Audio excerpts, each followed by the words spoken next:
And now we come to our guest speaker, our dear friend, Dr. Reverend Raymond Anderson. And I always think, shall I introduce him or not? But I see that maybe some people don't know who he is. And I read what Reverend Raymond chose himself to let the world know about himself on his website. And I have to say that Reverend Ray's purpose, one of the purpose on this planet, is to teach, to inspire. He was a high school teacher. He was a martial arts teacher. He teaches Reiki. He teaches life. And now Reverend Ray's title, among many others, is that he's a senior minister of Centers for Spiritual Living Greater Baltimore. And I was thinking yesterday, I said, oh my God, he accomplished a lot. But that's not why we love him. Reverend Ray is one of the most authentic speakers I've ever met. I saw Ray making the most inspiration out of anger, out of disease, out of being humiliated, and out of joy, and out of laughter, and out of love. He speaks out of life, out of God. And I think this is why we love him so much. So with that, I'll just want to hear more of Reverend Raymond Anderson. Thank you, Irina. So it is great to be with everyone once again. Even though we're doing it this kind of like different method, different way, but nonetheless we are still connected. So, like Jen mentioned about the whole synchronicity thing, so I have to piggyback and say, Irina's introduction, the idea of where I educate from or where I share from being where I am. And so for those of you who know, my mother made her transition on Father's Day.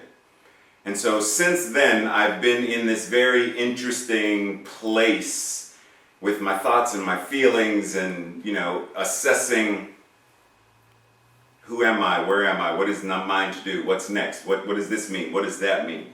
And so today's message, this whole idea of inclusion in action, is going to be coming from specifically where I am and what this means to me today, August 16th, the year 2020, the middle of the year, when there was this thing called pandemic.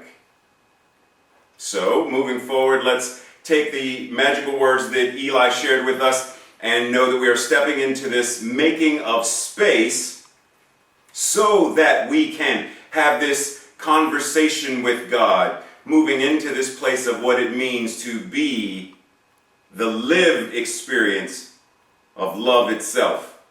And so we can learn to not only hear and respect and honor the stories of others who have lived before, but also honor our own stories and the stories of those who are around us.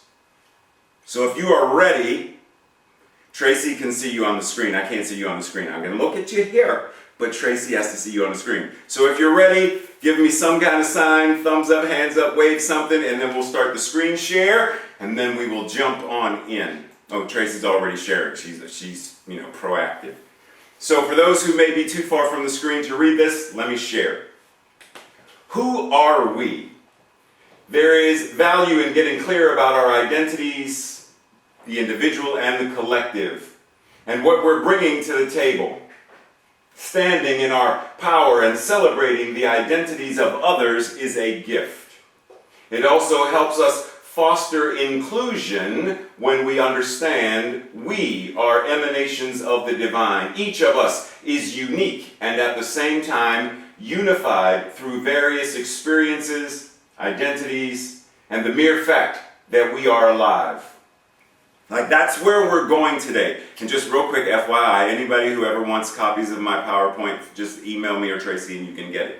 But just know that this is what we're talking about. We are getting to this place of what does it mean to know God more fully not as a separate being or power, but as the truth of who and what we are. But before we go any further, danger, Will Robinson, danger. I must warn you, proceed with caution. Because today we're going to go into some stuff that might be a little hot and spicy for some folks. But let us go. If we're ready, let's dive on in. So we're starting with this question of who are we? Okay, so when we say who are we meaning CSL, we meaning New Thought folks and people who follow and adhere to New Thought. We, meaning citizens of the United States of America. Who's this we that we're talking about? We, humans on Earth right now? Who are we talking about? We, the folks at Celebration Center. Who's this we? So simply pause for a moment and recognize some element of that as we move forward. Like literally, I want you to hold on to the idea of, as I move forward and listen to what Ray is talking about, the we that I am holding is we, this beloved community, Celebration Center, we, CSL, we, like what does that mean? Hold on to one of those concepts as we move forward. Ready? Because this whole idea of we starts with the idea of me. Because the we, the collective, whatever that collective is, CSL as a collective, the United States of America as a collective, the Anderson family as a collective, is made up of the individual people who belong to said group of we. So when we're talking about we have to first come from the macro to the micro and ask me. Who is me? Or for those who are, the English folks, the who am I is the actual question. But what does that mean? Okay, so who am I? And I know that we've asked this question before. I know we've pontificated about I am this and that and that and this. And yes, we are all of it. Like what Jen said in the India Ari song. Yes, I am light. But right here, right now, when I'm looking at myself and see myself in the mirror and experience this thing called grief and mourning, that element of me may not be what I can grab onto. So I have to recognize that what I am, the me that I experience, is multifaceted. So Eric Butterworth says the great need in life for all of us is not so much to achieve the ability to set all things right, but to gain the perception to see them rightly. So how do I shift from the need to set things right? I need to set my grief and mourning. I need to set it and make it right. Versus I shift my perception of what it means to grieve, what it means to mourn, and in so doing, I am shifting my perception in the ability to see it rightly. I see it as the process of healing rather than suffering and torment. It's very important for us to dive into this idea of seeing and changing a perspective in order to really get to the nuts and bolts of who I am. Meaning you, individually. Who am I?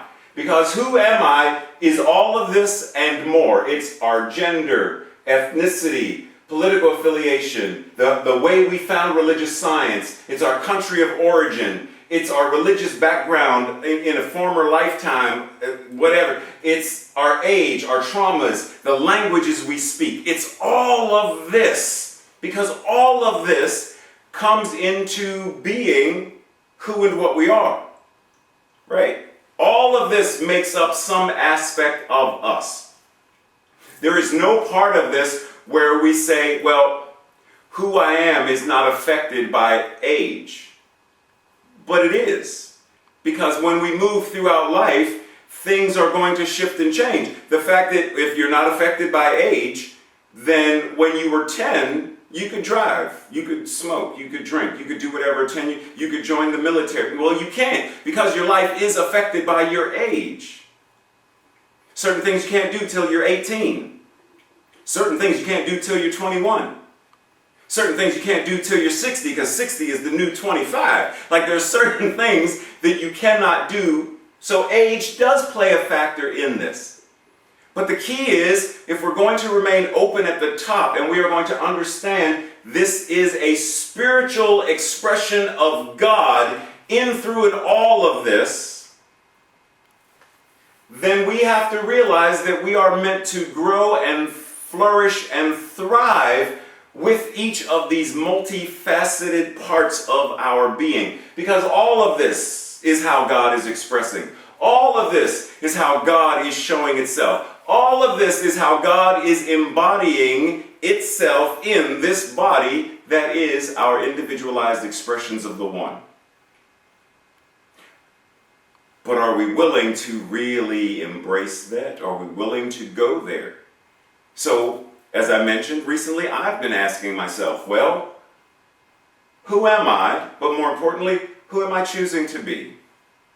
Who are we choosing to be? With each of these things that makes us who we are, each of these spices that changes the flavor profile of our lives, who do we choose to be? Because see, it's easy to look at anything on here and say, well, but wait a minute, Ray, I hear what you're saying, but I don't want to acknowledge certain aspects. So I deny. It's easy for people to deny being LGBTQ. Some folks that I have known over the years who were deaf or hard of hearing would deny their level of quote-unquote hearing loss. There are people that I know who deny being African American, even though you can see it. But what I'm saying is there's a certain level of, rather than step into my own ethnicity and identity as a person of color, I'm going to push all of that aside and focus only on me being a part of some other group where I don't focus on or even have to think about this other element. I deny who I am. I deny what I am. Well, if we're really going to deny who and what we are, doesn't that mean we're denying some element of God expressing itself? And if I'm willing to deny certain things about me, when I'm with me 24 hours a day, 7 days a week, 52 weeks a year, for 4,629 years, because that's how long I plan on being here, but for whatever that length of time is, then it's easy for me to deny any of this stuff about somebody else. It's easy for me to dismiss and dishonor and disrespect any of these elements about someone else.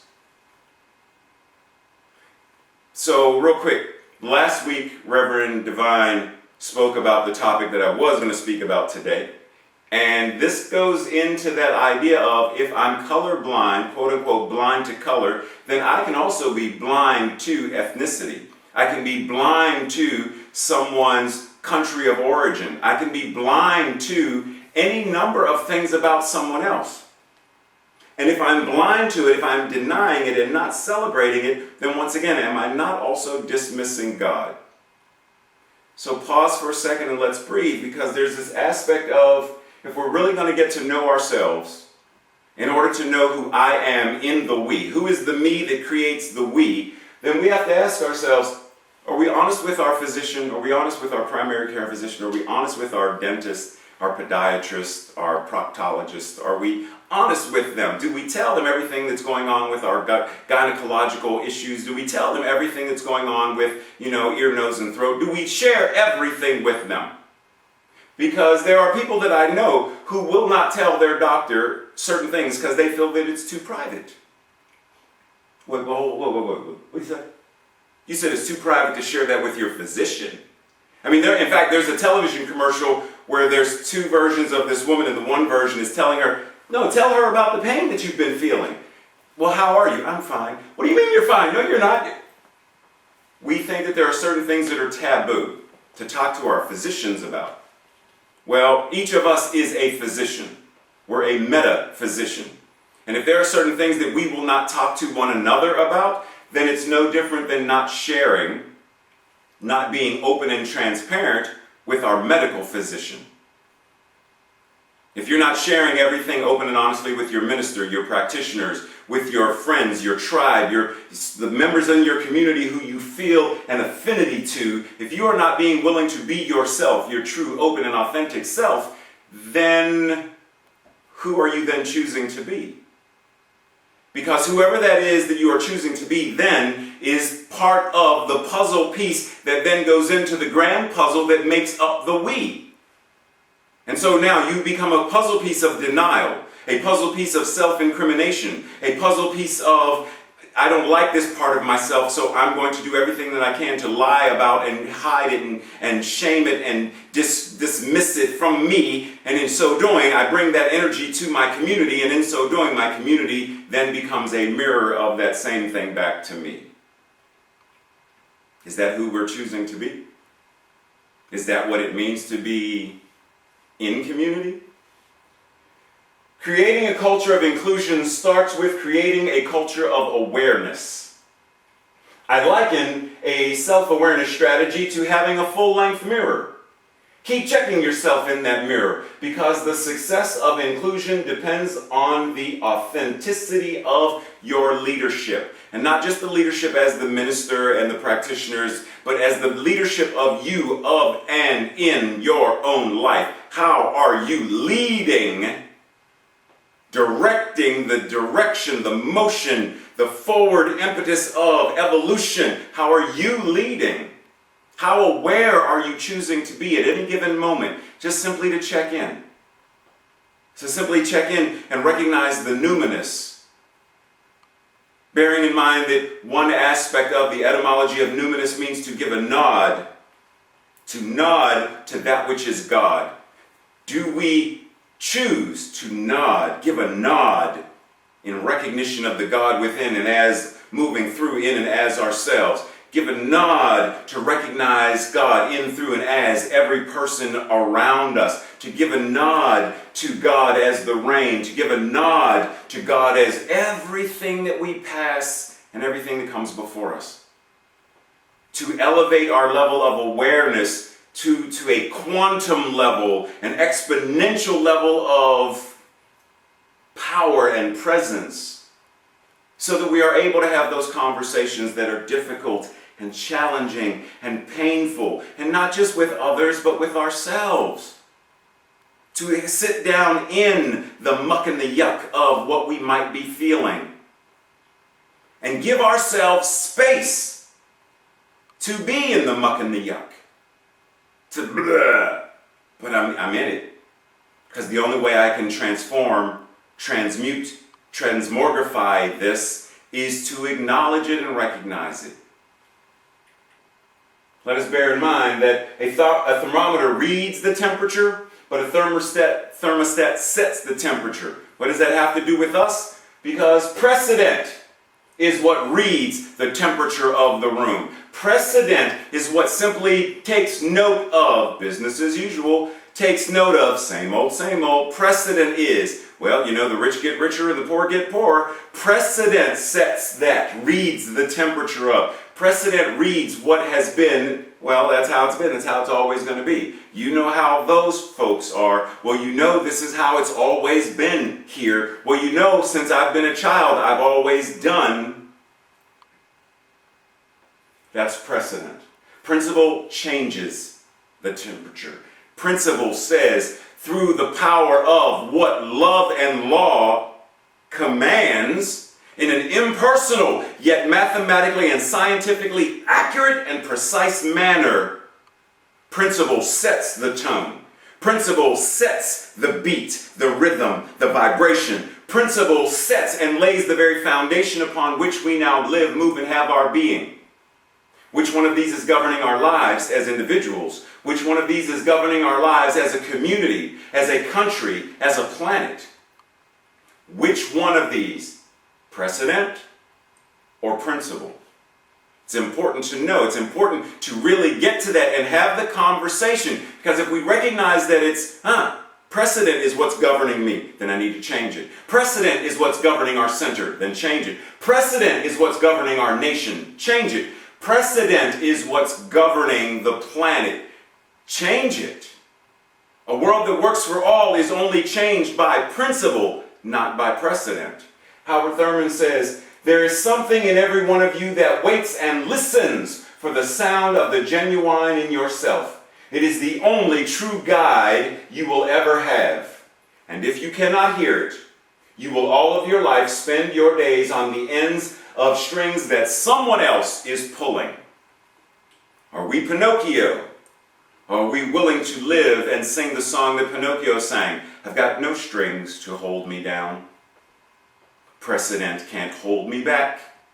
Only principle leads and guides. It is not a still small voice. Still meaning constant, yes, but it is not still meaning motionless. And quiet, the voice of God, the voice celestial, certainly is not quiet. The only reason we can't hear it is because we have other things playing in our minds that make that sound fade into the background. But the moment we quiet precedent, the moment we quiet all of this and get self-aware, capital S self, then the voice of God that is ever present in, through, and as us is loud and clear. It is in our minds, and it is in our tongues, it is in our heart, it is in our hands and our feet, it is in the very cells of our bodies when we choose for it to be. I know many of us may have come from a Christian background, and if you haven't, I'm sure you've heard this before. Love the sinner, hate the sin. And I used to, keep in mind, I used to be a Christian, so I understand this concept. But ultimately, the concept is about love, period. It's what Jen said in Conversations with God. It's about love. Removing the idea of sinner, removing the idea of sin. It is just love. Love, love, love, no matter what. Because however we judge another, or how we judge ourselves, is how we are going to judge another. And how we judge another is mirrored back to us in how we judge ourselves. So if we can get to a point where we can love, period. Simply love ourselves fully, audaciously, unapologetically, boldly, and expressively, then that has no choice but to then become the puzzle piece that fits in the puzzle of we that says, who are we? We are love in expression. But see, let us not forget, it's so easy to not like. I don't like you. I don't like you because of any number of things. I don't like you because of all of these labels that we put on people. It's easy. It's easy to not like someone else simply because they are other. Whatever other means. It is easy. Because it doesn't take self-awareness. It doesn't take the work that it takes to go within. To seek ye first the kingdom of heaven, which is within, it is around, it is showing up in, through, and as us. The very flesh we are is heaven concretized. It is heaven in physical form. But it's more difficult to recognize that. It's more difficult to walk that walk. It is easy to walk the walk of, I don't like you. I don't like what you represent. I don't like what you stand for. And I'm not saying, because certain things, certain things are, we don't have to like everything. We do not have to like everything or everyone. We don't have to like them. But if we are going to acknowledge and recognize that they are God, should we not in some way send love to them? Pray regarding them. The goal of CSL, the vision of CSL, is to awaken humanity to its spiritual magnificence. So even though I don't like you, I know that there is spiritual magnificence about you. And part of my mission, vision, and purpose is to do what is mine to do to help you awaken to your own spiritual magnificence, whoever you may be, doing whatever you may do. And as Emma Curtis Hopkins says, just because we are recognizing God does not mean people still don't go to jail. It doesn't mean they don't go to the mental institution if that's where they need to go and get care. It means in the process of you going to jail, in the process of you going to the hospital, in the process of you going to wherever it is you need to go, I am still holding the space, holding the consciousness of knowing that this is God in human form. This is God individualizing itself, and yet this person does not know, cannot know in this moment, so I am knowing it for them. But see, we take this, I don't like you, I don't like what you represent, I don't like what you stand for, because it's easy to dismiss. But if we're going to really get into what it means to be in beloved community, then we have to be willing to have conversations around these things.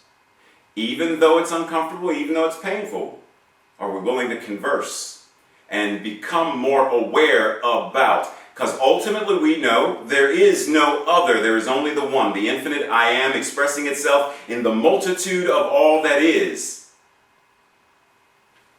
That's the ultimate. But here, in this physical plane of humans, we have various names and various heights and various skin colors and various everything, various thumbprints and fingerprints, various everything.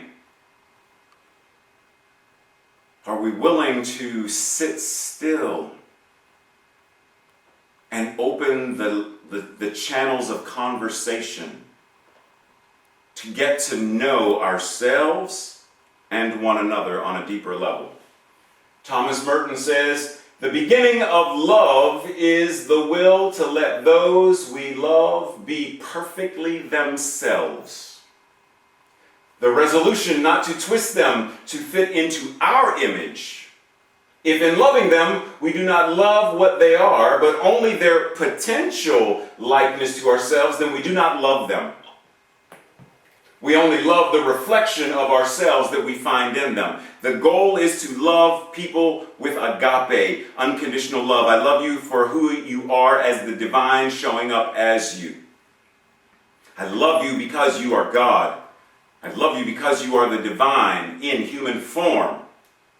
I don't love you simply because you scratch my back. I don't love you simply because you love me. I love you because love calls me, love in expression, to recognize love, you in form as itself, and to allow that resonant power to be." Tracy typically refers to this as homework. Call to action is what I call it. Just a moment to possibly think, to consider. What does it mean to be an American? So you can journal about this, you can have conversation about this, you can contemplate it, but just ask yourself, what does it mean to be an American? Keep in mind that there are those who are from Irina, for example, who have prior experience from another country, culture, language, background that then expands what this can mean to them. So anyone who knows of another culture, language, background, etc., when you ask this question, what does it mean to be an American, then you are bringing in more information, and all of that information is valid and important. What does it mean to be a female or male? What does it mean to be a woman or man? Keep in mind, I did that on purpose because I just wanted to throw in that whole gender identity question thing. Because being a woman and female can mean two different things. So what does any of that mean? What does it mean to be black? What does it mean to be white? What does it mean to be gay or straight? What does it mean to be conservative or liberal? What does it mean to be a religious scientist? What does it mean to be a member of Celebration Center? What does it mean to be welcoming and inclusive? What are the values that I personally hold that I then bring to the collective that is this center, this movement, this community, this country, and this planet?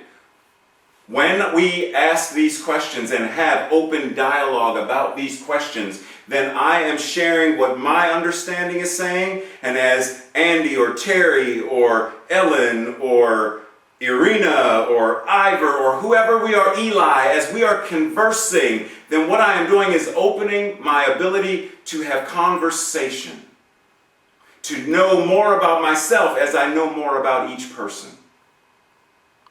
Because if there's only one self, capital S self, then when you share with me who you are and who you choose to be and what any of these things mean to you, it affords me greater opportunity to expand my awareness, my compassion, my recognition.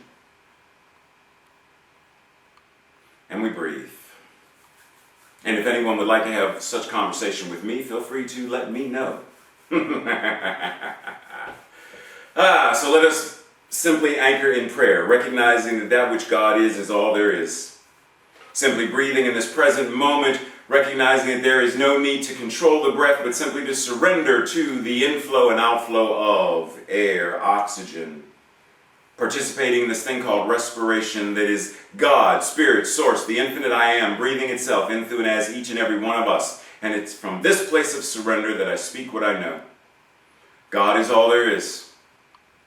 Infinite power, presence, light, love, joy, magnificence is all there is. And right here and right now it is demonstrating, living itself. Not just in me, but it is all that I am. It is all of the story. It is all of the identity. It is all of the labels. It is all of this expressing itself in, through, and as me. As Ernest Holmes said, God in me, as me, is me. And so right now, God as me is a 5'10" African American man who happens to be gay. That all is God in expression. And I know that whatever truth there is about me must be true for everyone who is joining in this prayer right now. God is showing up in, through, and as every identity, every form of expression, every chapter and sentence in the story of our lives. It's all part of the divine narrative of God expressing, living, and moving, and having its beingness in, through, and as all that life is. And so I surrender this into the law with great joy and gratitude, knowing that everything that God is must also be what I am and what each of us is. If God is love, then so am I, and so are we. If God is joy in expression, then so am I, and so are we. If God is infinite wisdom and power, and God is the ultimate way that is inclusion in expression, then so am I, and so are we. And so this gratitude and joy moves this prayer into the law that always says yes. And because it says yes, I know it is already done in the mind of God, because there is only the mind of God that is God itself. Surrendered because it's done, surrendered because I am confident, surrendered because this prayer is all answered. A world that works for all. It is done, it is so, and together we affirm this by saying, and so it is.